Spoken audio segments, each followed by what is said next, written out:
हाँ जी, अस्सलाम वालेकुम। Welcome to my YouTube channel Pak kidney care. आज हम बात करेंगे जो किडनी डिजीज़ के पेशेंट हैं, जो क्रोनिक किडनी डिजीज़ के पेशेंट हैं, जो गुर्दों की दायमी बीमारी में हैं, जिनके डायलिसिस होते हैं तो उन पेशेंट्स में हेपेटाइटिस जरकान क्यों हो जाता है। देखें, जब एक पेशेंट्स में इम्यूनिटी लेवल डाउन होती है तो मुख्तलिफ़ डिज़ीज़ का अटैक हो सकता है। तो उसमें आज हम मुख्तलिफ़ डिज़ीज़ में से एक हेपेटाइटिस के बारे में डिस्कस करेंगे कि किडनीज फेलियर के पेशेंट्स में हेपेटाइटिस क्यों हो जाता है।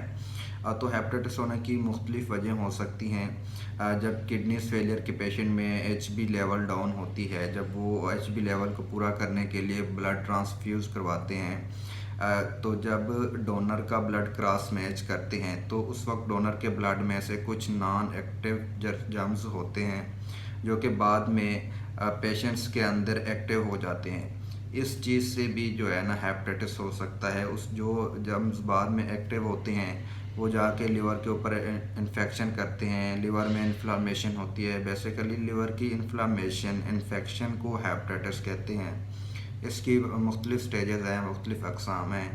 हेपेटाइटिस ए है, बी है, हेपेटाइटिस सी है, हेपेटाइटिस डी है।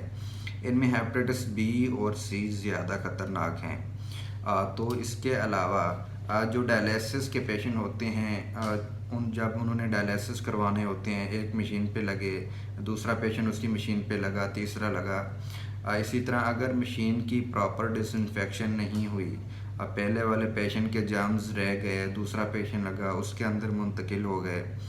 इस तरह भी जर्म्स का मुंतकिल होना, उससे भी हेपेटाइटिस बी और सी हो सकता है।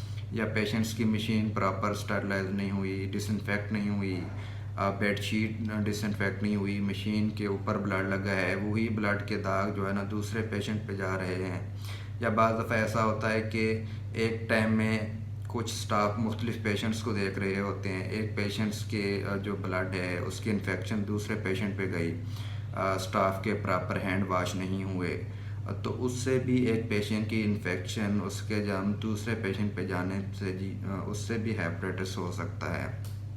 उसके बाद होता है जब किसी पेशेंट की सिरिंज रह गई, गलती से दूसरे पेशेंट को लग गई, या बार बार एक ही पेशेंट को उसी सिरिंज से लगाना, उससे भी लिवर की इन्फ्लामेशन होती है जिससे आपको हेपेटाइटिस हो सकता है।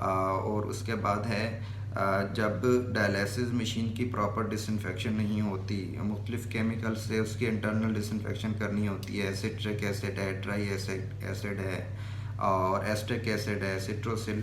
किसी भी अगर आपने केमिकल से उसकी डिसइंफेक्शन नहीं की प्रॉपर, तो उससे भी जो है ना पहले वाले पेशेंट के जर्म दूसरे वाले पेशेंट में मुंतकिल हो सकते हैं।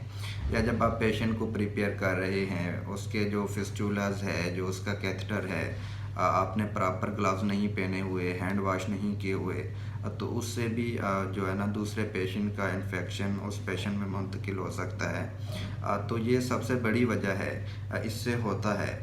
तो इससे प्रॉपर जो है ना स्टाफ को जो डिसइंफेक्शन के प्रोटोकॉल हैं उसको फॉलो करना चाहिए।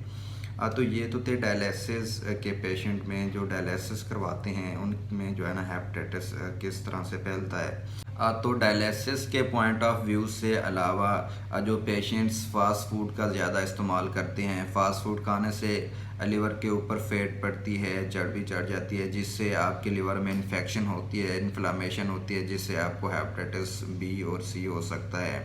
आप बाहर के खाने खाते हैं, फ्राइज़ चीज़ें खाते हैं जो घी में तली होती हैं, ऑयली चीज़ें होती हैं, उसमें जो ज़्यादा ऑयल होता है उससे आपके लिवर के ऊपर फैट चढ़ती है, चर्बी चढ़ती है, जिससे आपको हेपेटाइटिस बी और सी हो सकता है। या कुछ इस तरह इमरजेंसी केसेस होते हैं, आपको किसी जहरीली चीज़ ने डसा है, काटा है, उससे आपको पॉइजन हेपेटाइटिस हो सकता है, जो जिससे आपका लिवर फेल हो सकता है। और भी कई वजह हैं जिससे जो है ना मेडिकल से अलग आपको हेपेटाइटिस हो सकता है।